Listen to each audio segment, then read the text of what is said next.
Nikikutangazia moja kwa moja kutoka makao makuu ya nchi, hii ni Sky TV. Karibu katika ulimwengu wa habari na habari kuu usiku wa leo. PPRA yaongeza ulinzi wa michakato ya ununuzi kupitia NeST. Kwingineko, polisi mkoani Songwe wawasaka wanaodaiwa kumuua mwalimu. Katika habari za kimataifa, UNHCR yaonya juu ya ukandamizaji wa haki za binadamu. Lakini pia katika habari za michezo na burudani, Wydad yamrejesha Selemani Mwalimu Morocco kwa ajili ya hatua zaidi.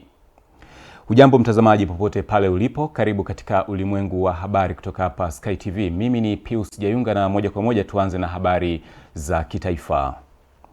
Mamlaka ya udhibiti wa ununuzi wa umma PPRA imesema tayari imekamilisha uundaji wa moduli ndogo ndani ya mfumo wa kitaifa wa ununuzi wa umma NeST kwa ajili ya ufuatiliaji viashiria hatarishi wakati wa michakato ya ununuzi wa umma. Undani wa taarifa hii anao mwandishi wetu Amina Ngahewa kutoka mkoani Arusha. Hatua hiyo imebainishwa na mkurugenzi mkuu wa mamlaka hiyo Dennis Simba wakati wa kongamano la 10 lililofanyika jijini Arusha, ambapo amebainisha kuwa moduli hiyo itawezesha mamlaka hiyo kubaini mapema viashiria vinavyoweza kubainisha uwepo wa dosari katika mchakato yote ya ununuzi. Baadhi ya viashiria hivyo ni pamoja na viashiria ambavyo vinaonyesha kwamba bei ya zabuni iliyoshinda kufanana na makadirio ya gharama, kuchelewa kwa muda wa kufanya maamuzi ya zabuni, mzabuni mwenye bei ya chini kuondolewa bila sababu ya msingi, pamoja na ucheleweshaji usio wa kawaida katika ufunguzi wa zabuni au tathmini ya zabuni.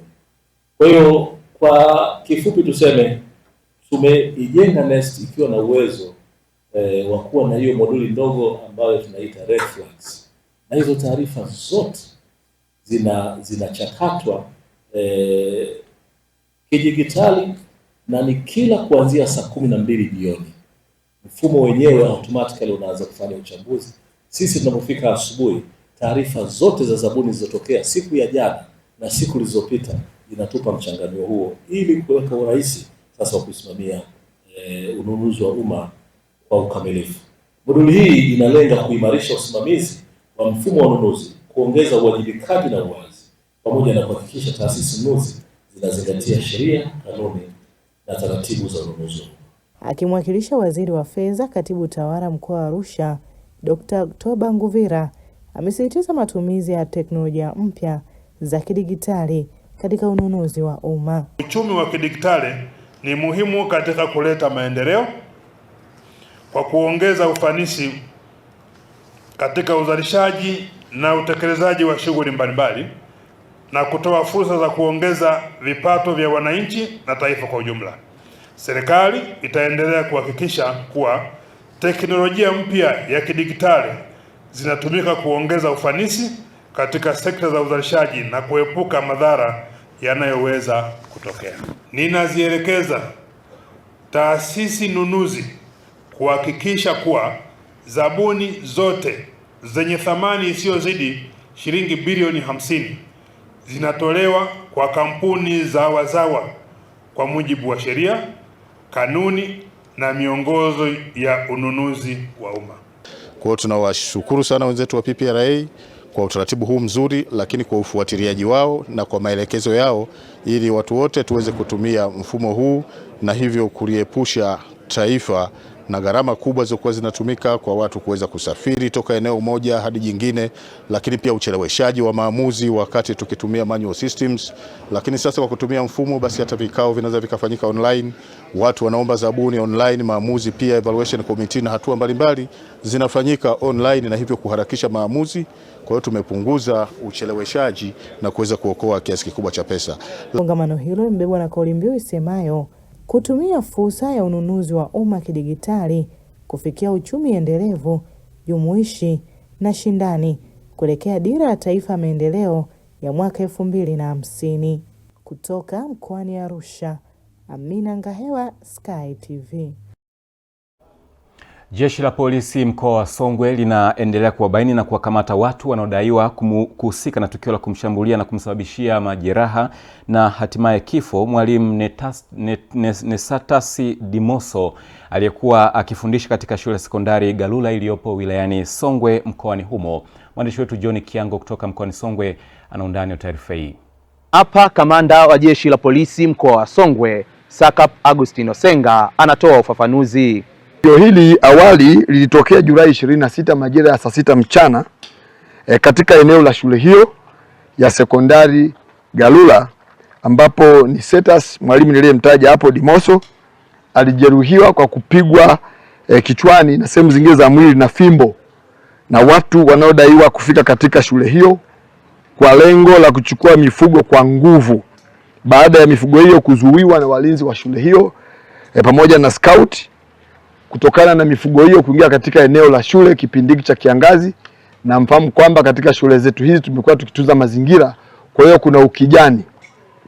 Baada ya tukio hilo, Nesatasi Dimoso baada ya kushambuliwa alipelekwa na kupatiwa matibabu katika hospitali ya rufaa ya Mbeya, ambapo akiendelea na matibabu katika hospitali hiyo, ilipofika tarehe 28 yani jana 2026 majira ya saa 4 asubuhi, akiwa bado anaendelea kupatiwa matibabu, basi aliweza kufariki dunia. Jeshi la polisi mkoa wa Songwe linaendelea na uchunguzi wa tukio hilo sambamba na msako mkali wa kuwabaini na kuwakamata watuhumiwa wote waliohusika na tukio hilo, ili mwalimu huyu, pamoja na kwamba alikuwa kwenye vipindi, baada ya watu kuja na yeye alitoka ili kuweza kuwasaidia wanafunzi wake. Alikuwa akifundisha vipindi, lakini ilipotokea hawa wamiliki wa mifugo na alitaka kusaidia kuwazuia, lakini ikatokea fujo, na ndipo alipopigwa fimbo na hao vijana ambao baadaye walikimbia. Lakini kwa bahati nzuri wote wanafahamika. Tuendelea kuwasaka popote walipo na kuhakikisha kwamba mkono wa sheria unachukua mkondo wake. Kuna baadhi ya mifugo waliondoka nayo, lakini mingine ilifanikiwa kubakia shuleni, lakini pia tumeendelea na operation kuwatafuta, na baadhi ya mifugo mingine ilikutwa imetelekezwa huko kwenye mapori. Ng'ombe zaidi ya 100 bado wanashikiliwa. Kwa hiyo wenye wamiliki wa ng'ombe wamekimbia, naamini kwa sababu mifugo ipo mikononi mwa serikali watapatikana tu. Jeshi la polisi mkoa wa Songwe linaendelea kutoa wito kwa wananchi kuacha kabisa tabia za kujichukulia sheria mkononi na badala yake kufuata taratibu za kisheria katika kutatua migogoro. Nao baadhi ya wananchi wa mkoa wa Songwe walikuwa na maoni haya juu ya tukio hilo. Kwa hili tukio la wafugaji kumvamia mwalimu na kumshambulia mpaka kusababisha kifo chake, nimelipokea kwa hali ya mshtuko sana, kwa sababu sisi mkoa wetu wa Songwe tujazoea mambo kama haya, taharuki kama hizi za wafugaji. Wito wangu wa jeshi la polisi kwa mkoa wetu wa Songwe, mimi naliamini linafanya kazi kwa weledi. Watu najua litawatafuta na litawapata na watapatikana. Mimi naomba wakishapatikana zichukuliwe hatua kali sana za kisheria dhidi yao. Nimepokea kwa masikitiko makubwa sana hili swala la mwalimu wa Galula kuuawa na wafugaji. Sio swala zuri, ni swala la kukemewa. Naiomba serikali ichukue hatua kali kwa dhidi ambao waliotenda tukio hili. Huenda serikali inatumia nguvu nyingi kuajiri watu, lakini mwisho wa siku watu watakuwa wanahofia, kwa sababu ya kuhofia masuala kama hayo yasitokee kwenye maisha yao. Watakuwa wanataka kukimbilia mjini kuliko huko kwetu vijijini, na watu wengi wako vijijini. Kwa hiyo elimu inapaswa kupewa, watu wanapaswa kupewa elimu, na hili swala la watu kujichukulia sheria mkononi sio swala zuri. Mimi naiomba serikali ichukue hatua kali dhidi ya watu ambao wanayatenda makosa haya. Nikiripoti kutoka makao makuu ya jeshi la polisi mkoa wa Songwe, mimi John Kiango, Sky TV. Katika jitihada za kupunguza changamoto ya upungufu wa madawati shuleni, polisi kata ya Konde tarafa ya Matombo iliyopo wilaya ya Morogoro vijijini amekabidhi msaada wa madawati 10 kwa shule ya msingi Matombo. Kutoka mkoani Morogoro, mwandishi wetu Hussein Bori ana undani wa taarifa ifuatayo. Akikabidhi madawati hayo mbele ya afisa elimu, mwenyekiti pamoja na mkuu wa shule, polisi kata huyo amesema kuwa licha ya kuwa ni askari polisi, lakini pia ni mzazi, kitu ambacho kimemfanya aguswe na kitendo cha wanafunzi kusoma wakiwa wamekaa chini. Mimi kama mzazi, tukiweka upolisi pembeni, mimi ni mzazi. mimi ni mwananchi, pia mimi ni mdau wa masuala ya elimu. Nikaona sio vyema nikishiriki kutoa sadaka hii ambayo itawawezesha wanafunzi ambao ni watoto wetu kuwa na mazingira rafiki katika ufundishwaji, na wao pia ili kuwajengea ile hali ya wao kuweza kutamani kuwa na mahudhurio mazuri shuleni. Hivyo na mimi pia kupitia wadau wangu wakanisapoti, nikapata madawati 10 ambayo leo ninayakabidhi hapa shule ya msingi Matombo, yakawe chachu kwa watoto wetu na wanafunzi wetu ili waweze kuhudhuria shule, ili iwe ni nyenzo nzuri ya kuweka mazingira mazuri ya kujifunzia. Ukifanya hapa mtoto akapata mazingira mazuri ya kujifunzia, naye akajifunza akafaulu vizuri mitihani yake, itapunguza uhalifu. Watoto wengi watatoka, watafaulu kwenda sekondari.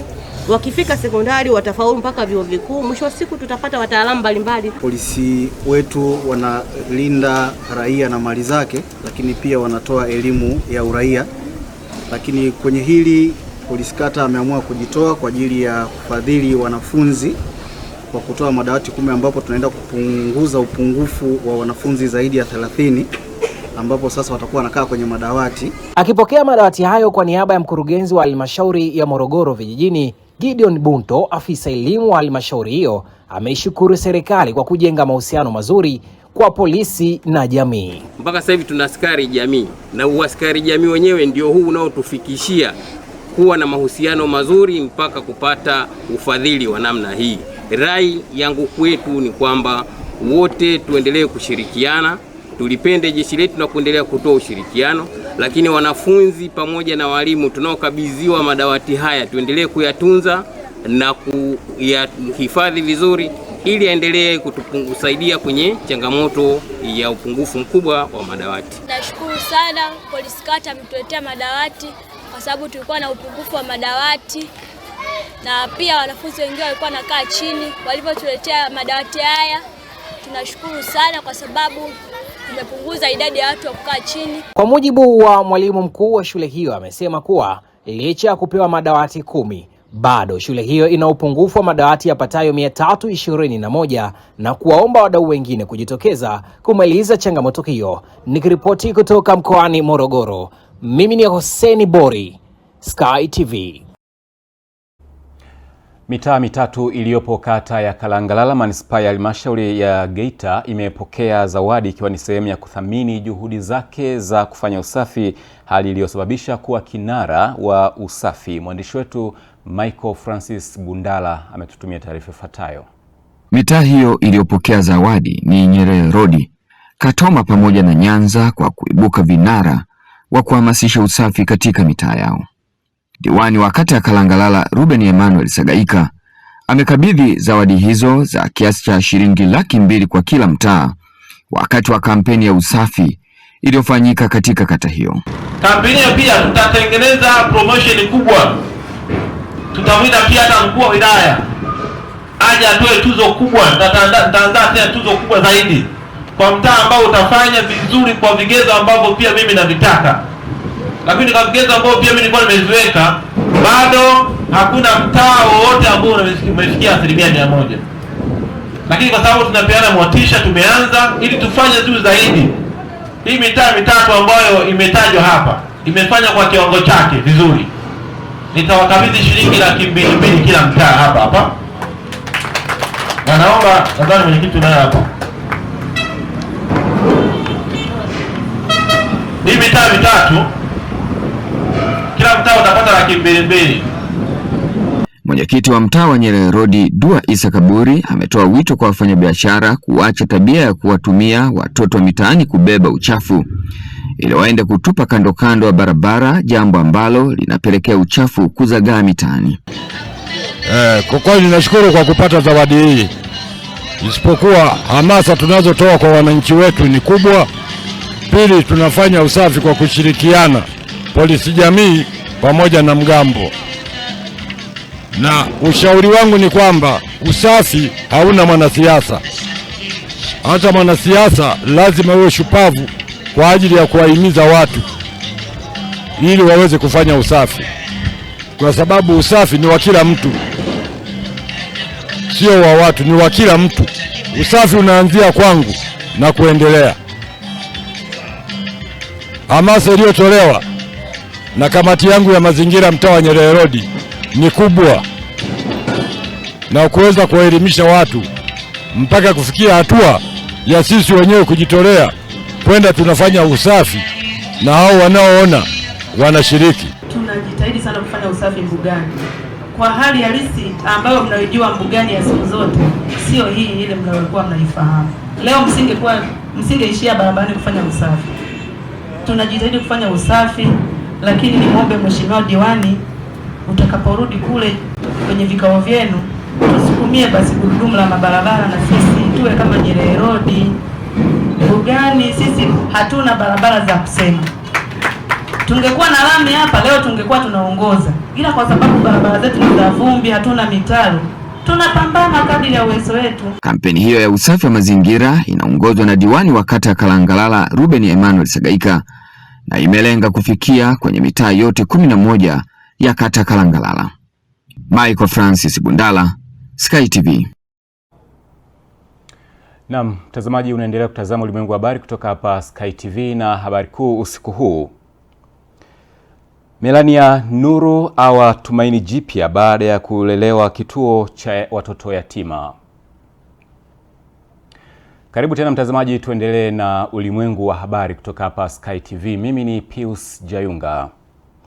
Binti wa miaka 19 Melania Nuru aliyetelekezwa na mama yake mara baada ya kuzaliwa katika hospitali ya wazazi Meta na kulelewa katika kituo cha malezi ya watoto cha Nuru Orphan kupitia misaada ya wasamaria wema jijini Mbeya ameibua hisia kwa jeshi la polisi baada ya kufaulu masomo ya kidato cha 4 na kuchaguliwa kujiunga na chuo cha kodi kilichopo jijini Dar es Salaam. Mwandishi wetu Upendo Kibetile ndiye mwenye undani wa taarifa hii. Na chochote cha kumpatia huyu mwanangu, natamani nimchangie nauli. Na wengine mliopo naomba mliunge mkono angalau ile nilokuwa nayo ni shilingi 50,000, najua Dar es Salaam haimfikishi. Akitoa historia yake binti Melania Nuru mara baada ya kikosi cha polisi jamii, idara ya afya na kikosi cha farasi na mbwa wilaya ya Mbeya kufika katika kituo cha malezi ya watoto cha Nuru Orphan kwa ajili ya kupeleka msaada wa vitu mbalimbali vitakavyosaidia katika kuwatunza watoto hao. Timu form 4 mwaka jana na kuweza kufanikiwa kufaulu kupata division 2 na kuweza kuchaguliwa kwenda chuo cha kodi. Nipo hapa kituoni tangia mdogo. Ninawashukuru mpaka nimefikia kiwango hiki, ni neema ya Mungu ameniwezesha. Mimi lengo langu ni kuwa mhasibu mkubwa na pia natamani ili nikiweza kupata kazi na kumaliza niweze kurudi tena kuwasaidia kituo hiki ambacho kimenilea. Mkurugenzi wa kituo cha malezi cha Nuru Orphan Jason Fiafango anaeleza idadi ya watoto waliolelewa kupitia kituo hicho. Lengo letu ilikuwa ni kutunza watoto wachanga kama alivyoeleza pale meneja, kuanzia miaka 0, na tulitamani tu tunaisha miaka 2.5 watoto wanakuwa adopted, lakini kwa bahati mbaya nyakati zile za mwanzo watu wengi hawakuwa na moyo wa adoption. Na kama ulivyosema labda watoto wangapi wamepita hapa, si kwa hesabu watu tunachukua kama 90 au zaidi. Kwa upande wao, baadhi ya viongozi wa polisi jamii mkoa wakatoa lengo la kutoa msaada huo, huku wakitoa takwimu za masuala ya kutelekeza watoto kwa mkoa wa Mbeya. Mimi nikiwa na watumishi wenzangu tuliwiwa na kituo hiki baada ya kusikia kwamba wana mahitaji mbalimbali, na tukafanya utafiti tukagundua kwamba ni kuanzia 0 to 18 years. Kwa hiyo hata mahitaji vitu tulivyonunua vimeendana na umri huo. Polisi kama polisi ni kama ilivyo taasisi nyingine katika kufanya kazi inashirikiana na jamii. Kwa kulitambua hilo, zahanati ya polisi nasi tukiwa chini ya jeshi la polisi tulichanga tulichonacho.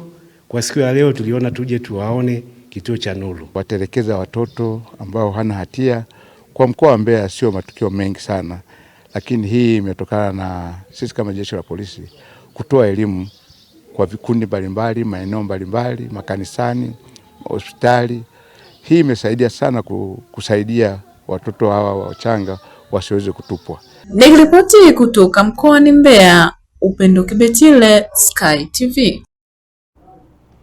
Madereva wa bajaji na magari madogo wanaofanyia shughuli zao katika kituo kikuu cha mabasi cha zamani cha halmashauri ya manispaa ya Mtwara Mikindani wameelezea wasiwasi wao kuhusu ubovu wa miundombinu ya stendi hiyo, wakisema mashimo mengi yaliyopo yanasababisha uharibifu wa vyombo vyao vya usafiri na kuongeza gharama za matengenezo. Madereva hao wamesema pamoja na kulipa ushuru wa shilingi 1000 kila siku kwa ajili ya kutumia kituo hicho, bado hawajaona maboresho yanayolingana na fedha wanazochangia. Kutokana na hali hiyo, wameiomba serikali na halmashauri kuboresha miundombinu ya stendi hiyo ili iwe salama na yenye mazingira bora kwa watoa huduma na abiria. Akizungumzia malalamiko hayo, kaimu mkurugenzi wa halmashauri ya manispaa ya Mtwara Mikindani, Gwakisa Mwasieba, amesema halmashauri imetenga mpango wa kufanya maboresho makubwa ya kituo kikuu cha mabasi cha zamani katika mwaka huu wa fedha. Jina naitwa Joseph Chea, ni dereva bajaji wa Mtwara mjini. Miundombinu sio rafiki sana au sio rafiki zaidi, kwa sababu hali sio mzuri sana, kwa sababu hali kama hivyo mnavyoona mashimo yapo.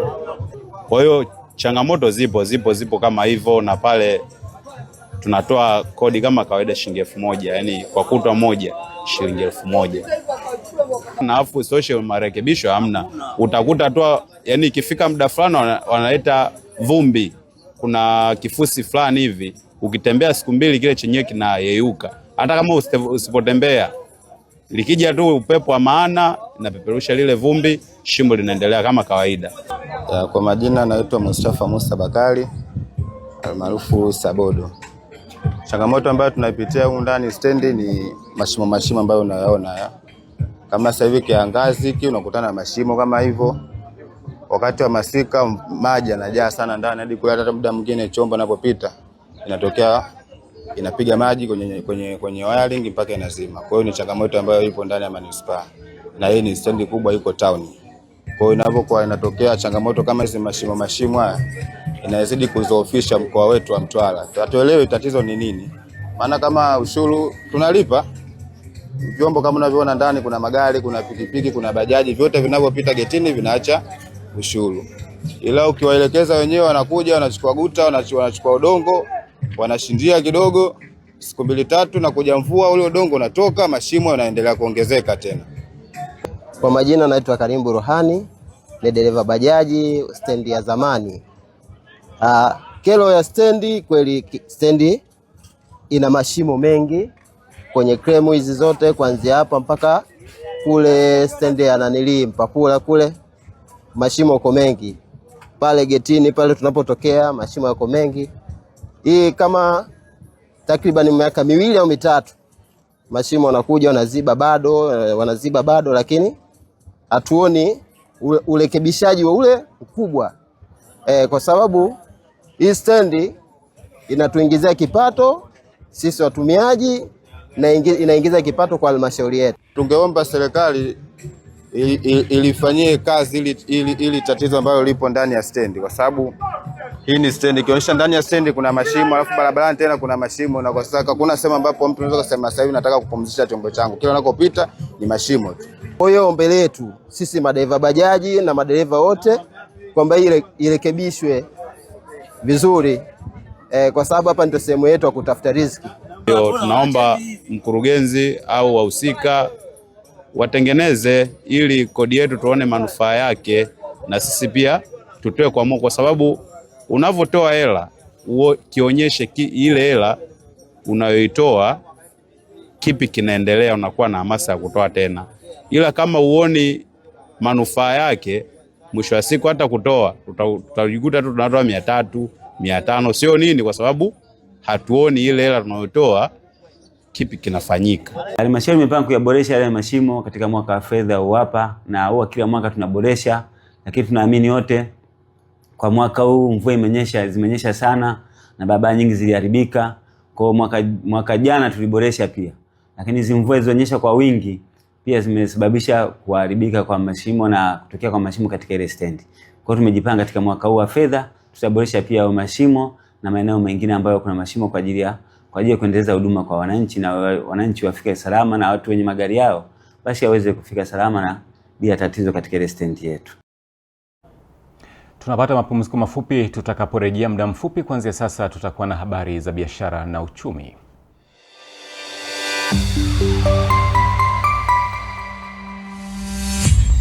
Sky TV.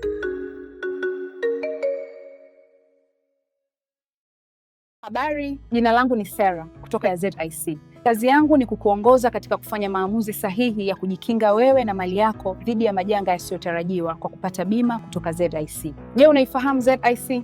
ZIC ni shirika la bima lililoanzishwa mwaka 1969 kutoa huduma za bima kwa wananchi, taasisi za umma na binafsi kwa lengo la kulinda uchumi wa watu binafsi na nchi yetu kwa ujumla. Lengo letu ni kuwa kampuni ya bima inayoaminika na wateja na kutambulika kote Afrika Mashariki. Dhamira yetu ni kulinda na kuwawezesha wateja wetu kwa kuwapa huduma bora na za kuaminika. Baada ya utangulizi wangu, je, ungependa kujua kuhusu huduma zetu? ZIC tunatoa huduma za bima za mali na ajali, na kati ya hizi ni bima ya magari, bima ya wizi, bima ya moto, bima ya mizigo. Je, unazijua branchi zetu? Kuhakikisha tunawafikia wateja wetu nchi nzima, tunatoa huduma zetu kupitia ofisi zetu kuu zilizopo mtaa wa Mpirani pamoja na matawi yetu yafuatayo: Amani, Marubi, Chake Chake, Dar es Salaam, Dodoma, Mwanza, Kahama, Arusha, Tanga, Mbeya na Mtwara. Unajua ni njia gani tunazotumia kuwapa wateja wetu huduma? Tunatoa huduma kupitia ofisi zetu, kupitia mawakala na madalali wa bima waliosajiliwa na Mamlaka ya Bima Tanzania, kupitia mawakala wa Bank Assurance, na pia kupitia mitandao ya simu kupitia Voda Bima na Mix by Yas. Karibu ufurahie huduma zetu kwa masaa 24. Tunakujali.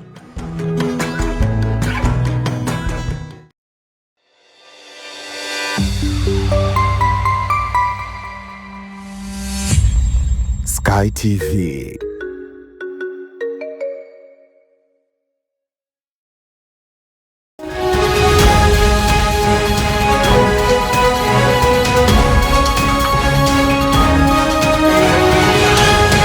Biashara na uchumi.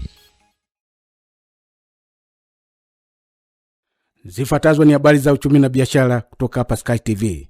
Jina langu ni Mohamed Magesa. Katika kuboresha mazingira na kurahisisha kutoa huduma kwa wawekezaji, Mamlaka ya Uwekezaji na Maeneo Maalum ya Kiuchumi nchini Tanzania imeingia makubaliano ya kushirikiana na Umoja wa Mawakili Vijana ndani ya Chama cha Wanasheria Tanganyika kwa lengo la kushirikiana kutoa huduma. Akizungumza leo mara baada ya kusaini makubaliano hayo, Mkurugenzi Mkuu wa TISEZA Gilead Teli amesema hatua hiyo muhimu inalenga kuwezesha mawakili vijana kutambuliwa kama watoa huduma katika mamlaka hiyo.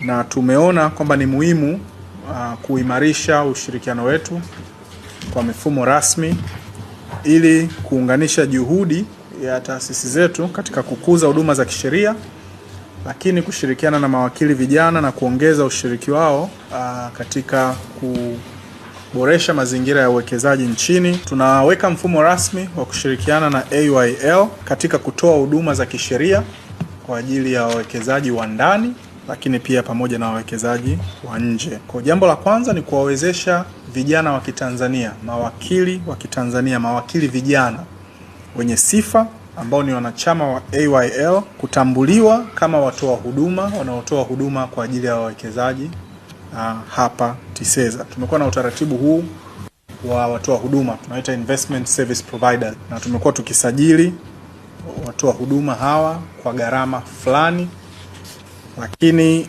kwa wenzetu wa mawakili wa Tanzania vijana watakuwa na uwezo kwa kupitia chama cha mawakili vijana kutambuliwa kama watoa huduma katika mamlaka yetu ya uwekezaji TISEZA bila gharama yoyote.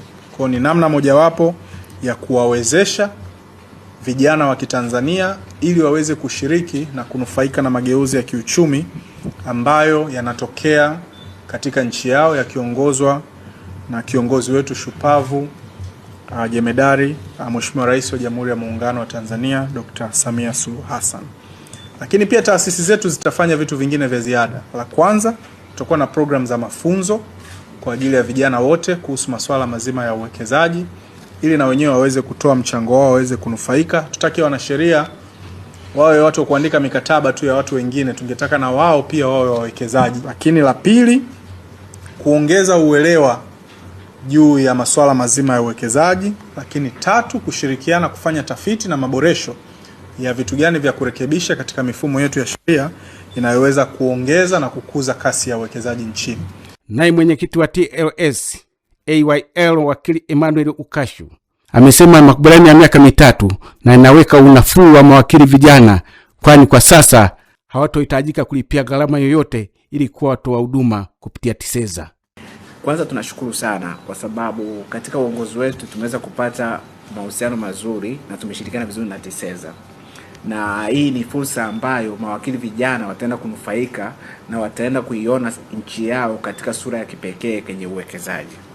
Kwa sababu ndugu wanahabari, ni kiu kwamba taifa lazima lisonge mbele kwenye uwekezaji. Lakini gurudumu hilo lazima tukutane na mawakili. Na sasa tunaangalia watu ambao wana chachu ya mabadiliko ni mawakili vijana. Sasa kutekeleza azma hiyo kama kiongozi, tumeona tuje tuweze kuweka makubaliano ya miaka 3 ili tuweze kunufaisha mawakili vijana kama ndugu yangu na mkurugenzi alivyosema hapa kwamba wataweza kuondolewa hizo ada za tozo kwa ajili ya kushirika la wawekezaji. Lakini vile vile tunategemea pia mwezi wa 9 tunashirikiana pia na TISEZA kuandaa umoja wa mawakili vijana kongamano ambao ni forum, ambalo hili ni mashirikiano na hasa wao ndio wadau muhimu ambao wanatufadhili katika hilo, ambao ni hatua kubwa sana. Lengo kubwa ni kuona, kwa sababu mwaka huu tuliona kwamba tuangalie mambo ya uwekezaji na jinsi ya kuwagusa mawakili vijana, na kwa sababu mkurugenzi naye ni kijana na ametugusa sana na ametupa mashirikiano mpaka tumefika hatua ya leo na management yake.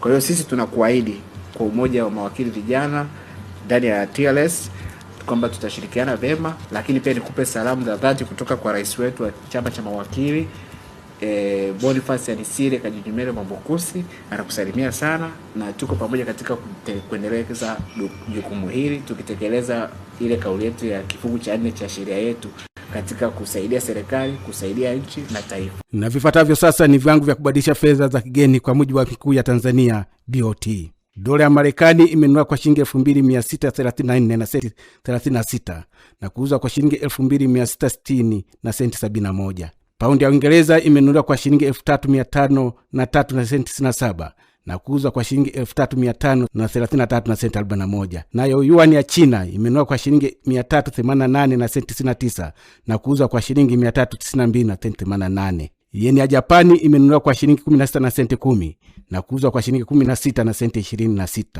Landi ya South Africa imenunua kwa shilingi 157 na senti 17 na kuuzwa kwa shilingi 158 na senti 74. Shilingi ya Kenya imenunua kwa shilingi 20 na senti 31 na kuuzwa kwa shilingi 20 na senti 52. Nayo faranga Rwanda imenunua kwa shilingi 1 na senti 78 na kuuzwa kwa shilingi 1 na senti 80. Shilingi ya Uganda imenunua kwa senti 69 na kuuzwa kwa senti 70.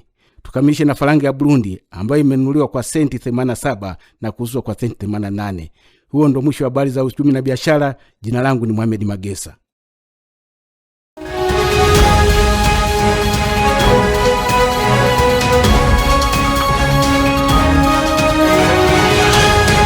Biashara na uchumi.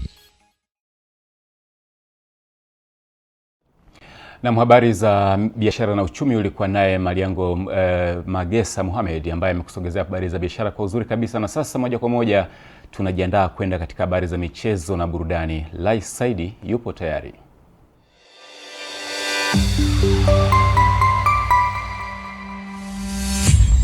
Sky TV.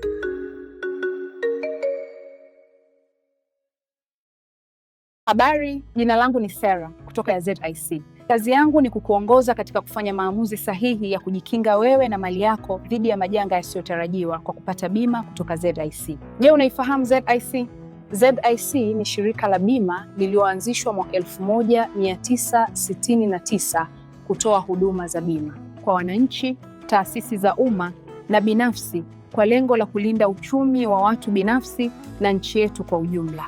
Lengo letu ni kuwa kampuni ya bima inayoaminika na wateja na kutambulika kote Afrika Mashariki. Dhamira yetu ni kulinda na kuwawezesha wateja wetu kwa kuwapa huduma bora na za kuaminika. Baada ya utangulizi wangu, je, ungependa kujua kuhusu huduma zetu? ZIC tunatoa huduma za bima za mali na ajali, na kati ya hizi ni bima ya magari, bima ya wizi, bima ya moto, bima ya mizigo. Je, unazijua branchi zetu? Kuhakikisha tunawafikia wateja wetu nchi nzima, tunatoa huduma zetu kupitia ofisi zetu kuu zilizopo mtaa wa Mpirani pamoja na matawi yetu yafuatayo: Amani, Marhubi, Chake Chake, Dar es Salaam, Dodoma, Mwanza, Kahama, Arusha, Tanga, Mbeya na Mtwara. Unajua ni njia gani tunazotumia kuwapa wateja wetu huduma? Tunatoa huduma kupitia ofisi zetu, kupitia mawakala na madalali wa bima waliosajiliwa na Mamlaka ya Bima Tanzania, kupitia mawakala wa Bank Assurance na pia kupitia mitandao ya simu kupitia Voda Bima na Mix by Yas. Karibu ufurahie huduma zetu kwa masaa 24. Tunakujali.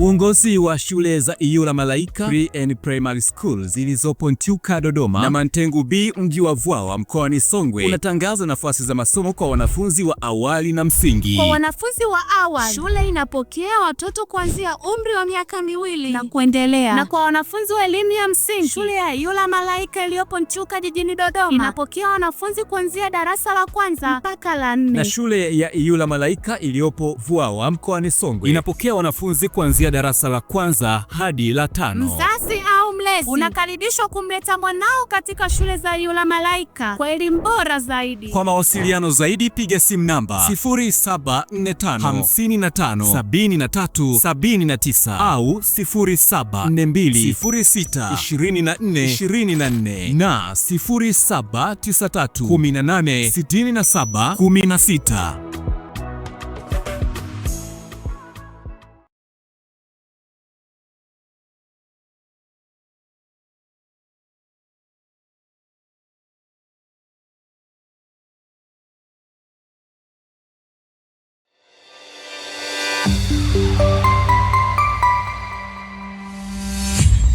Sky TV.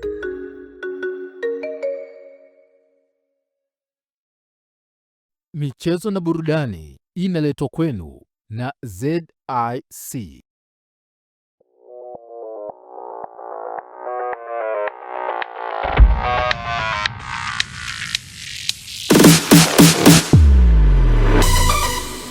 Habari.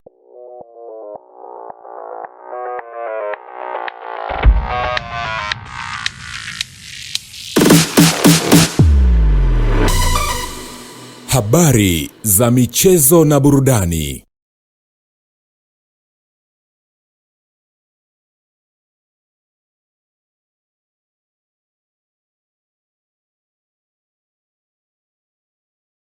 Karibu tena mtazamaji wa Ulimwengu wa Habari katika habari za michezo pamoja na burudani.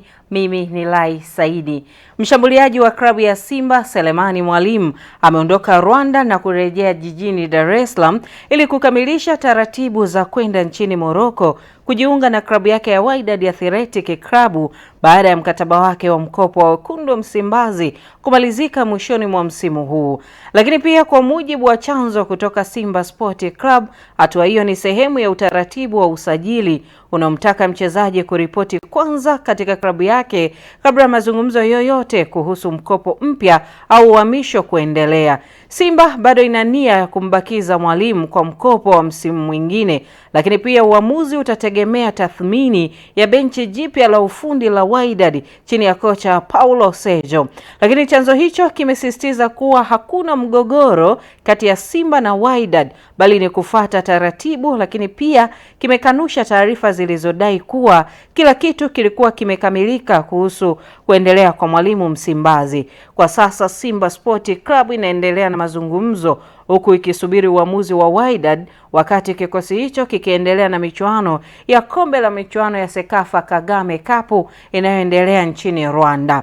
Lakini pia kwingineko ni kuhusiana na ikiwa kikosi cha Yanga kinaendelea na mazoezi yake Avic Town pale jijini Dar es Salaam. Endelea kama mnavyoona vikao mbalimbali vya viongozi na kuonyesha vifaa vya kisasa ambavyo idara hiyo itavitumia msimu wa 26-27 kuhakikisha pia msimu huu wataonyesha kile kilichokuwa bora katika klabu hiyo, ambapo meneja habari na mawasiliano wa klabu hiyo Ali Shabani Kamwe amesema wamejipanga ndani na nje kuhakikisha tamasha la wiki ya mwananchi linafana kutokana pia na uwekezaji katika idara hiyo.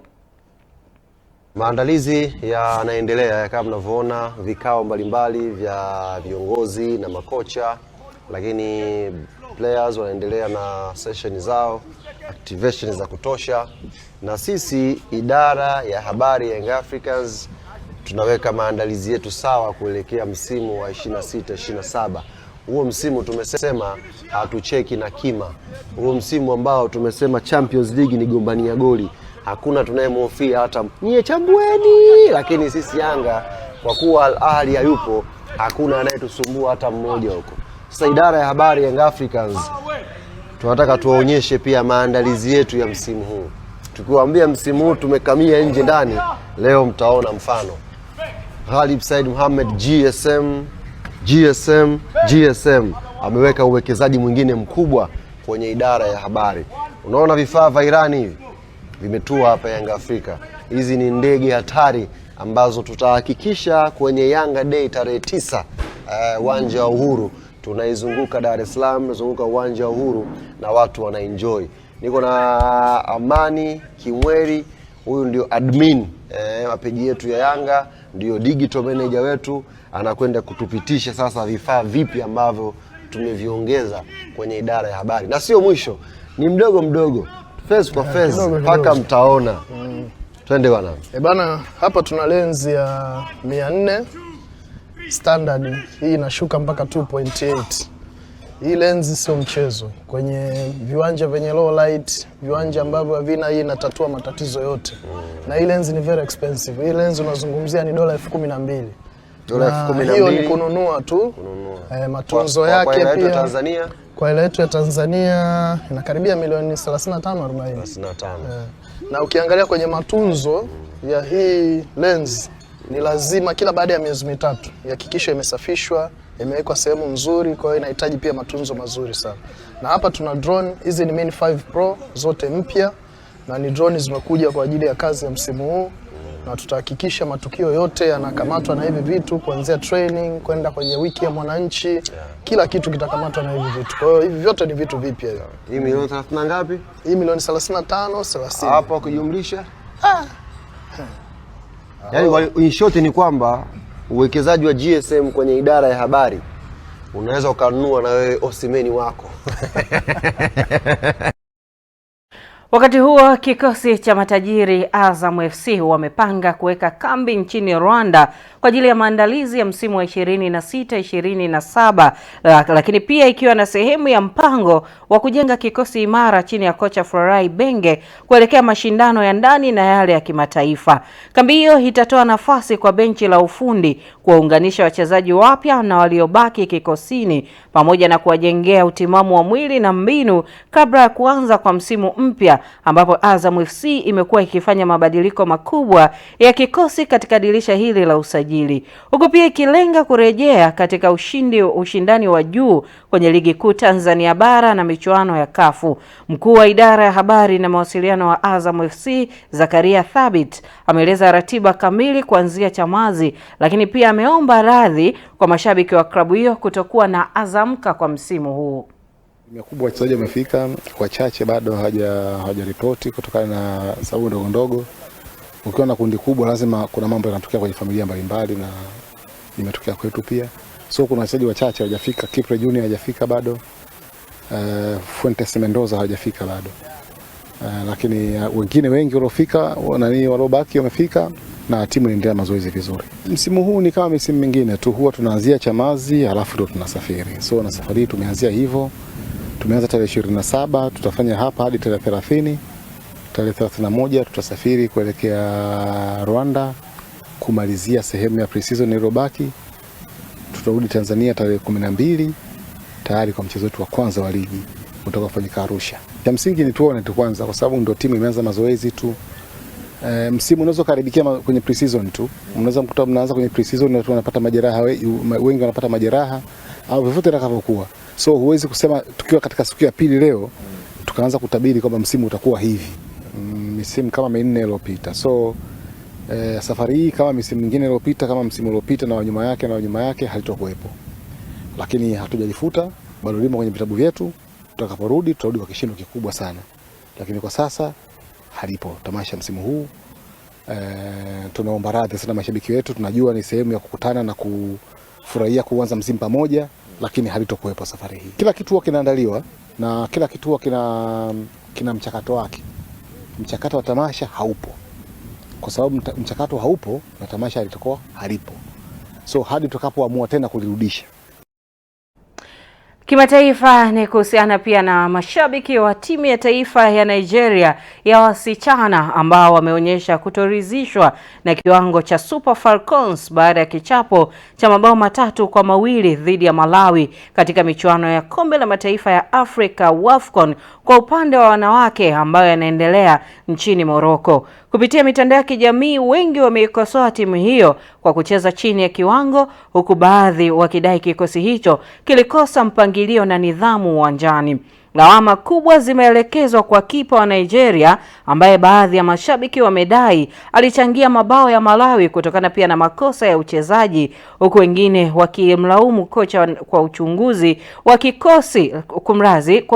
wa kikosi na mabadiliko aliyofanya wakati wa mchezo. Wapo pia waliotaka shirikisho hilo la soka nchini Nigeria NFF kufanya tathmini ya haraka ili kurejesha makali ya Super Falcons kabla ya mechi zinazofuata. Kwa Nigeria, hiki ni kipigo cha 3 mfululizo katika mchezo wa ufunguzi wa WAFCON baada ya kupoteza dhidi ya Afrika Kusini mwaka 2018 na 2022. Sasa Super Falcons wanalazimika kushinda mchezo wao ujao dhidi ya Zambia, ambapo mchezo utapigwa Agosti mosi ili kujiweka kwenye nafasi nzuri ya kutinga hatua ya robo finali. Zambia nayo inaingia kwenye mchezo huo ikiwa na morali kubwa baada ya kuichapa Misri mabao 6-0. Na tuhitimishe na taarifa ambapo kuhusiana na nahodha wa timu ya taifa ya Uingereza lakini pia mchezaji wa kikosi cha Bayern Munich Harry Kane ameripotiwa kuwa tayari kuendelea kuitumikia FC Bayern kwa kusaini mkataba mpya wa muda mrefu. Kwa mujibu wa taarifa mbalimbali, Bayern Munich inapanga kumkabidhi Kane ofa ya kuongeza mkataba mara tu atakaporejea kutoka mapumziko yake baada ya kombe la dunia la mwaka huu. Licha pia kuwa na umri wa miaka 33, Kane bado anaonekana kuwa muhimili muhimu kwa mradi wa kimichezo wa klabu hiyo, na uongozi wa Bayern unaamini mshambuliaji huyo ana uwezo wa kuendelea kufanya vizuri kwa misimu ijayo kutokana pia na kiwango chake bora na uzoefu mkubwa alionao. Nyota huyo pia alikuwa miongoni mwa washambuliaji waliokuwa wanatajwa kuhitajika na klabu ya FC Barcelona kama mbadala wa mshambuliaji wao aliondoka klabuni hapo Roberto Lewandowski. Na mimi naweka nukta ndani ya habari za michezo na burudani. Pius Jayunga atakuwa hapa punde tu kwa ajili ya kukamilisha ulimwengu wa habari. Michezo na burudani inaletwa kwenu na ZIC.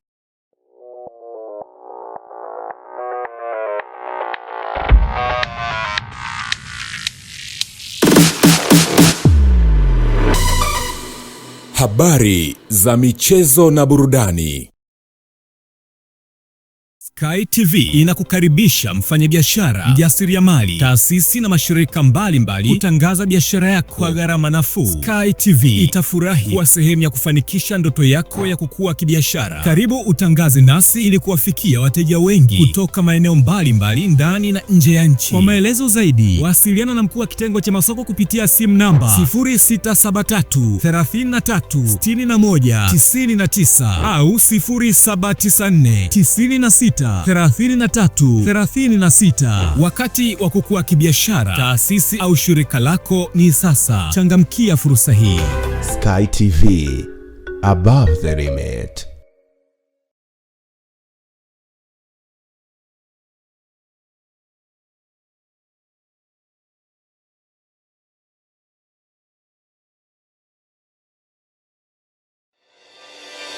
Sky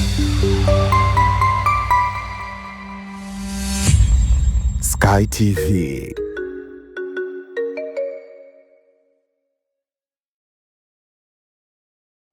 Na sasa tuelekee moja kwa moja katika utabiri wa hali ya hewa kwa saa 24 zijazo.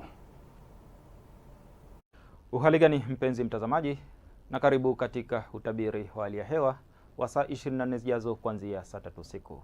Tafadhali ungana nami Ramadhani Omari kutoka Mamlaka ya Hali ya Hewa Tanzania.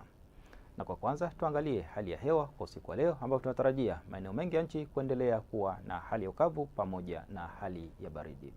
Na viwango vya chini vya joto ni kama vinavyoonekana katika ramani yetu. Kwa maeneo ya ukanda wetu wa pwani ya Bahari ya Hindi, viwango vya chini vya joto vinatarajiwa kuwa kati ya nyuzi joto 19 hadi 22. Na maeneo yanayozunguka Ziwa Victoria, viwango vya chini vya joto vinatarajiwa kuwa kati ya nyuzi joto 18 hadi 20. Na maeneo ya juu kusini magharibi yanatarajiwa kuwa na hali ya baridi zaidi ukilinganisha na maeneo mengine ya nchi. Na kiwango cha chini kabisa cha joto kinatarajiwa kuwa nyuzi joto 7 katika maeneo ya mkoa wa Njombe, ikifuatiwa na nyuzi joto 8 katika maeneo ya mkoa wa Mbeya. Na mifumo pepo inaonyesha upepo unatarajiwa kuvuma kwa kasi ya kilomita 30 kwa saa katika maeneo ya ukanda wetu wa pwani ya Bahari ya Hindi, Ziwa Victoria pamoja na Ziwa Tanganyika. Kwa maeneo ya Ziwa Rukwa pamoja na Ziwa Nyasa, upepo unatarajiwa kuvuma kwa kasi ya kilomita 20 kwa saa. Hali ya bahari pamoja na ziwa inatarajiwa kuwa na mawimbi madogo hadi makubwa kiasi.